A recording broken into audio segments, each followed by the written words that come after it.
আমার বাবা মা গরিব ও অসহায়, আমাকে ফিরিয়ে দাও। আমি এখানে থাকতে পারবো না। তোমরা কেউই আমার কাছ থেকে কিছুই পাবে না। এখন এখান থেকে দূর হও।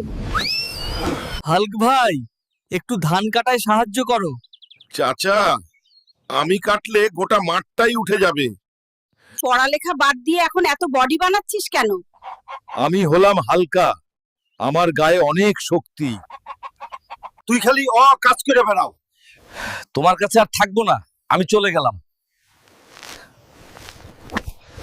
আপনি তো রোজ দোকানে চা বিক্রি করেন না, আর সেটা আমি জানি। আমি আর তোমার ওই গুন্ডাদের দলের সাথে কাজ করব না। শান্ত হও, নইলে মারামারি আরো খারাপ করে দেবো। আমাকে ফিরিয়ে দাও। আমার বাপ মা গরিব, মিসকিন। আমি এখানে থাকতে পারবো না। আমাকে ফিরিয়ে দাও। আমার বাপ মা গরিব, মিসকিন। আমি এখানে থাকতে পারবো না।